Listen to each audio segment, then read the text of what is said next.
L'édition régionale tout de suite sur votre chaîne d'info en continu. On débute avec cette disparition inquiétante dans notre région.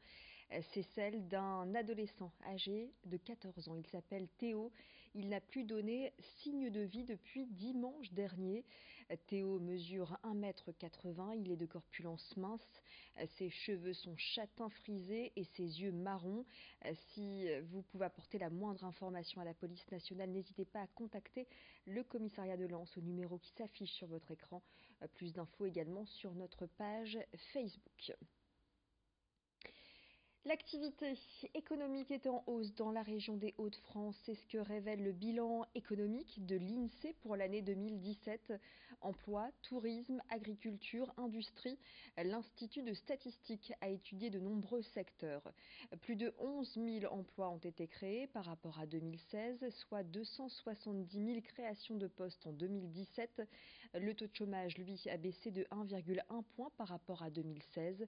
Une embellie qui se poursuit, poussée par une conjoncture nationale favorable, selon le chef de projet de l'action régionale de l'INSEE, interrogé par Vincent Vieillard. Le contexte, bien sûr, national est particulièrement positif. On a une amélioration de la situation dans la région qui suit le contexte national, alors à un niveau un petit peu moindre que le niveau national, mais on est quand même dans une amélioration en France, comme dans la région, et globalement dans les économies avancées européennes. On a aussi une forte progression des indicateurs, du PIB, de l'emploi et de ses composantes. Retour sur ce colloque sur la prévention de la récidive et de la radicalisation organisé hier au Conseil régional toute la journée. Des tables rondes se sont succédées pour envisager des pistes de travail et ainsi favoriser la réinsertion des détenus dans la société. Le but étant également de renforcer la collaboration entre l'État et les collectivités ayant des compétences dans les domaines de l'emploi et du logement. Nicole Belloubet, la ministre de la Justice, a ouvert ce colloque en rappelant l'importance d'une collaboration forte entre État et collectivités locales pour lutter contre la récidive et la radicalisation. Nous partageons finalement les coûts au sens large du terme que supposent ces actions de réinsertion. Les coûts et les savoir-faire.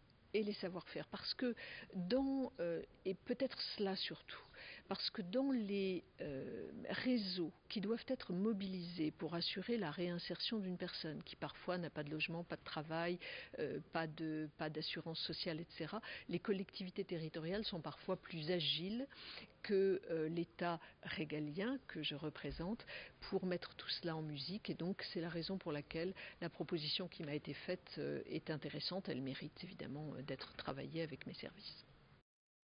Dans l'hémicycle du Conseil régional, ce sont principalement des élus de Saint-Quentin qui étaient présents, l'occasion de faire le point sur un dispositif d'accompagnement individualisé renforcé, mis en place à Saint-Quentin depuis 2015. Un agent chargé de prévention accompagne le détenu à sa sortie sur le plan social et professionnel. En 2017, 78 personnes ont ainsi pu être suivies, 9 personnes ont récidivé, un dispositif que Xavier Bertrand, le président de région, entend étendre. Je cherche juste à savoir si ce n'est pas l'intérêt de la société de donner vraiment une deuxième chance. Pendant longtemps, vous savez, en politique, on fait des discours très martiaux, la justice c'est la sanction. Oui, c'est la sanction, mais c'est aussi la prévention. Et je le vois dans le Saint-Quentinois, on a des chiffres de récidive avec ce dispositif qui sont trois fois inférieurs à la moyenne nationale. 3 fois inférieur, ça vaut la peine d'aller dans cette direction. Et encore une fois, ce qu'on a fait dans le Saint-Quentinois, c'était une idée de certains magistrats. On est en train de la développer dans la région. Une nouvelle expérience va voir le jour avant la fin de l'année dans le Valenciennois et je voudrais étendre ça sur l'ensemble de la région.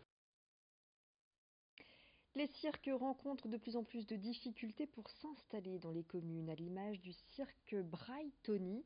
Ce cirque familial existe depuis 6 générations et comme je le disais, il rencontre de nombreux refus de la part des municipalités comme Rompes dans la métropole lilloise qui a pris un arrêté municipal contre la présence de cirques avec animaux.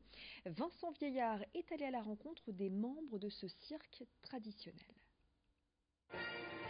Et oui, attention, public, ne manquez pas le cirque Brightonie. Cela fait maintenant 10 ans que le cirque Brightony s'installe sur ce terrain à Verviers-Sud. Ici, ils sont les stars le temps d'une semaine, mais dans les communes voisines, leur chapiteau n'est plus le bienvenu, en cause l'utilisation d'animaux dans leur spectacle. Mais les professionnels ne comprennent pas cet acharnement, pour eux, ces animaux sont bien traités. Nos animaux sont suivis par plusieurs vétérinaires. Ils nous disent même de les mettre au régime parce qu'ils sont trop gras. Donc nous on le fait pas, mais on va faire le tour tout à l'heure et vous verrez que nos animaux sont en super bonne santé. On a un chameau, lama, des poneys, ânes et des chevaux. C'est tout ce qu'on a ici. Ici, les animaux sont bien plus que des gagne-pains, ce sont presque des membres de la famille.